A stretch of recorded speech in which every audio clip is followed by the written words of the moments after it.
Sa palagay mo, kailangan ka ba sa Canada? Meron ka bang papel na gagampanan dito? Isa ka bang essential worker? Makakaambag ka ba sa economic growth ng Canada? Sa totoo lang po, yan ang mga panuntunan ng Canada sa pagpapapasok dito ng mga workers at mga immigrants. Kaya sa ating video ngayon, sasagutin natin ang tanong na, kailangan ka ba sa Canada? Stay tuned guys! Don't forget to subscribe to my channel. Hello and welcome back! Si Ate Menchi po ito mula sa Toronto, Canada. Today, another video, another information about Canada. At ngayon guys, iniimbitahan ko muli kayo. Kung gusto niyo ang ganitong topic, you may subscribe to my channel. You can also follow me sa aking Facebook page na Menchi's Philican Life and you can join and be a member of this channel.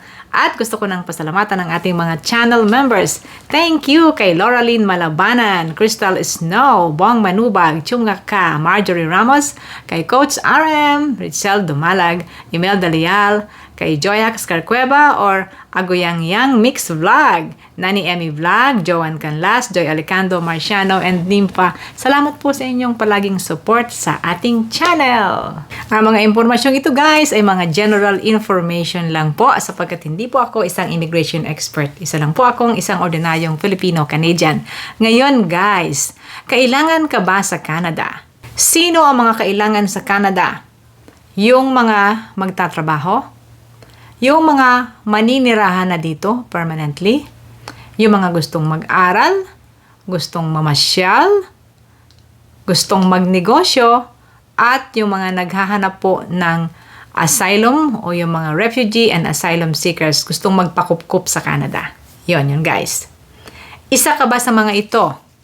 Then maybe kailangan ka nga sa Canada. Sa mga nabanggit ko guys, na mga kategorya, ang pinakamarami syempre ay yung mga gustong magtrabaho dito sa Canada.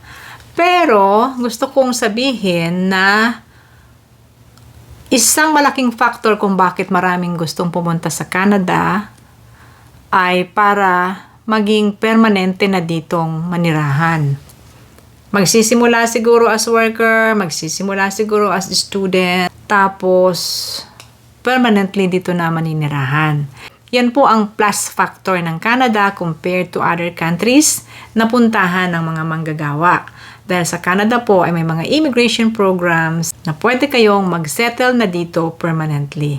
At pwede rin naman pong hindi ganyan. Pwedeng work lang and then go home.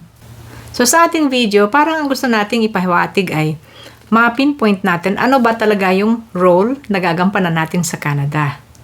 So, in that case, parang naiisip natin na ang pagpunta pala sa Canada ay hindi only focused on ano yung goal mo. It's also focused on ano ba yung papel na gagampanan mo sa Canada para maging welcome ka dito. Yun. At kung gusto naman ninyong mag-immigrate right away, ang tawag po ay landed immigrant, yung pagdating nyo rito ay immigrant na kayo, ano rin naman ang tsansa kaya ninyo ngayon taon 2024. So, iisa-isahin po natin ito para makita natin kung ako ba talaga ay kailangan sa Canada? May tsansa ba talaga ako doon? Nagtakda na po ang Canada ng dami ng papapasukin nila dito na immigrants. For this year 2024, 485,000 po. Halos kalahating milyon. And then next year, 2025, kalahating milyon. 2026, kalahating milyon uli. Yon. Kayo ba'y kasama sa bilang na yon, na kalahating milyon? Kayo'y kasama po dito kung kayo ay magiging immigrant na. Kayo'y makakasama sa bilang na 485 this year kung kayo ay pwede nang mag-PR. Kung hindi pa kayo pwedeng mag-PR, nasa Pilipinas pa kayo ngayon, papunta pa lang kayo rito, maaaring makasama kayo sa bilang next year. Habang hindi pa kayo PR, maaaring ang klasifikasyon ninyo ay worker, o di kayo student, or maaaring pumasok kayo as visitor dito sa Canada. So, simulan ko po dun sa express entry or landed immigrant, no? At ang mga qualifications po dyan, sa express entry, kailangan ay skilled kayo, meron kayong background sa inyong career, meron kayong English proficiency, meron kayong work experience, meron kayong education. Sa education, kailangan guys ay tumutugma kayo dun sa Canadian education requirement. No? Alam naman natin na kapag kayo ay hindi nagtapos ng K-12, ay behind tayo ng 2 years. Yan po ang naranasan namin na mga nandito na. Behind kami ng 2 years sapagkat hindi kami nag-K-12. Kaya maganda ang ginagawa ng Pilipinas ngayon na meron na pong grade 12 sa high school dahil kapantay na tayo sa ibang mga bansa. Okay?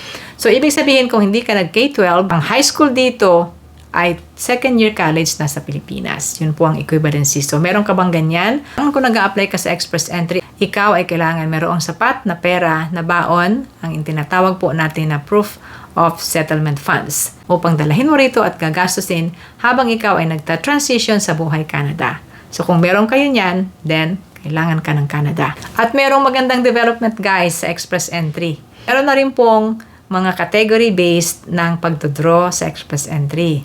Kaya, kailangan kayo ng Canada kung kayo ay nasa mga sektor na ito. Healthcare. Tsaka yung mga marunong mag-French. Yung STEM. Science, Technology, Engineering, and Mathematics. STEM. Trade occupations, Transport occupations, Agriculture and Agri-Food occupations. At kung kayo ay kabilang dito, kailangan kayo ng Canada. Yun namang mga gustong magtrabaho. Kailangan ba talaga kayo sa Canada? Guys, gusto kong ipaunawa po ha. Karamihan sa mga trabaho na i-offer sa inyo ng Canada ay mga trabaho na inaayawan. Walang nag-a-apply mula dito sa loob ng Canada. Katulad halimbawa po ng mga jobs na ayaw ng mga PR at saka ng Canadian citizen. Yan po ang totoo. Don't feel bad, guys. Pero yan po ang totoo. Kaya nga may tinatawag kayong LMIA, Labor Market Impact Assessment. Pag binigyan ng gobyerno ang employer mo ng positive LMIA para sa iyo na isang aplikante, ibig sabihin nun, sa positive LMIA, walang nag-apply sa trabaho na galing sa Canada na PR or Canadian citizen, wala. Kaya i-offer sa iyo sa labas ng bansa. Kaya, ang totoo nun, ang mga trabahong i-offer sa inyo, karamihan, ay yung mga trabahong ayaw tanggapin ng mga Canadians. Okay? Ano-ano mga trabaho yon? Usually po ay mga nasa tier 4 and 5, mabababang posisyon. Kaya ba ninyong trabahuhin ang mga ito? Katulad halimbawa ng cleaner, kitchen helper, mga butcher, food counter attendant, at janitorial job, etc. mga posisyon, pati farm worker, mga truck driver, construction worker, yung mga ganyan. Yan po yung mga trabahong ino-offer sa mga foreign worker, temporary foreign worker. Meron ding ibang matataas-taas na posisyon pero kailangan ng LMIA pruweba na walang nag-apply dito sa loob ng Canada. At medyo mahirap guys ang requirements. Yun ang totoo. Kailangan mo, meron kang work experience. Depende kung ilang years ang hinahanap. It could be 1 year, to 3 years, to 5 years. At dapat meron kang certificate of employment. You should have the skills and the qualifications for the job na applyan mo. Bago ka makapunta rito, kailangan dumaan ka sa masusi na aplikasyon. Mag-a-apply ka either through agency, either sariling sikap mo, ikaw ay mag-a-apply sa mga employers, matagal, mahaba ang pag-iintay, etc. Pero kapag naman nakalusot ka na dyan at nakapunta ka na sa Canada as worker, ang laki ng tsansang makapag-settle ka na rito hanggat gusto mo dahil ang Canada po ay may mga immigration programs na pwede kayong mag-settle pati ang pamilya mo dito. Kung meron kang ganyang mga kwalifikasyon as worker, then kailangan ka ng Canada. Kung mag-aaral ka naman sa Canada o gusto mong pupunta rito as international student, lalo po ngayon nilang tinaas ang mga requirements. Yung cost of living expenses mo, kailangan meron kang 20,635 Canadian dollars for the first year ng iyong pag-aaral. Hinigpitan ang mga procedures sa eskwelahan, kailangan ka pang magkaroon ng provincial attestation letter, tapos binawasan na yung pwedeng magkaroon ng post-graduation work permit. Yun na lang po mga nasa public school ang pwedeng magkaroon ng PGWP. Tapos ang mga spouses, hindi na pwede ang nasa kolehiyo. Pwede na lang po ay yung mga nasa master's degree. Yung mga ganyan, ano? At kailangan maipakita mo doon sa pag-a-apply mo na ang iyong aaralin dito sa Canada ay dadalahin mo pabalik sa iyong bansa at gagamitin mo dyan. So, sa pagiging student guys, kung meron ka na mga binabanggit kong ito, then pwede kang pumunta sa Canada. Kung kayo naman ay pupunta sa Canada bilang isang turista, medyo open ito sapagkat ang purpose lang actually is bilang isang turista. No? Pero ngayon, nadagdagan po ng bagong purpose, no? Na ayaw ninyong ipahalata. Yung purpose na gusto ninyong magtagal sa Canada, makakuha ng trabaho, at etc. etc. No? Pero guys, kung kayo pupunta rito bilang isang turista, kailangan ma-fulfill ninyo ang mga requirements. You should have the money to come here. At kailangan may purpose kayo kung ano yon. At huwag niyong ipapaalam sa immigration officer na kayo ay pumupunta rito para magtrabaho. Although, may policy po ngayon hanggang next year, hanggang 2025 of February, na pwede pa rin kayong maghanap ng trabaho at mag-apply ng work permit bago makapag-work. Isa pang dahilan para pumunta sa Canada ay ang magkaroon ng business. Ito'y para sa mga may pera at nasa larangan po ng negosyo.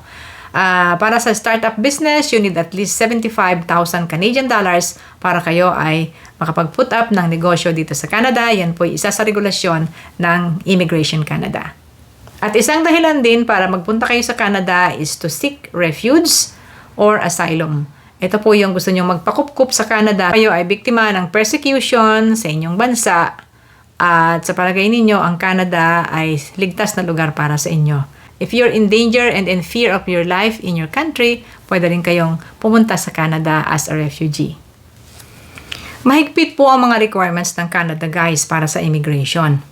Pero kailangan ng Canada ang mga immigrants and workers from outside sapagkat lagi pong may shortage ng mga manggagawa dito dahil nga maliit po ang population growth ng Canada.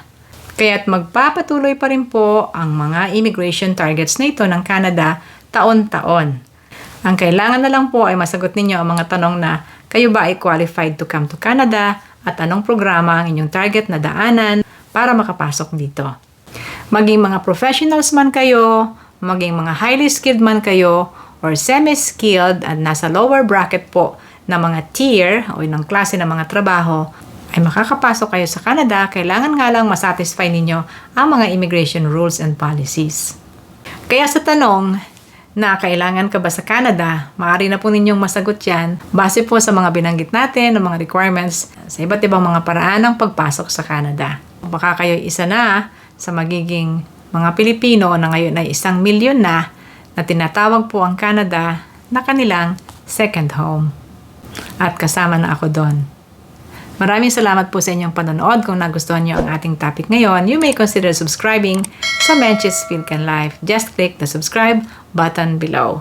At pwede rin kayong mag-follow sa aking Facebook page na Menchie's Philcan Life. You can also join and be a member of this channel. Thank you kay Lauraline Malabanan, Crystal Snow, Bong Manubag, Chunga Ka, Marjorie Ramos, kay Coach RM, Richelle Dumalag, Imelda Leal, kay Joya Cascarcueva or Agoyang Yang Mix Vlog, Nani Emmy Vlog, Joan Canlas, Joy Alicando, Marciano, and Nympha. Salamat po sa inyo. Yun na muna guys. Paalam na. Si Ate Menchie ito from Toronto, Ontario, Canada. Thank you for watching and I'll see you again.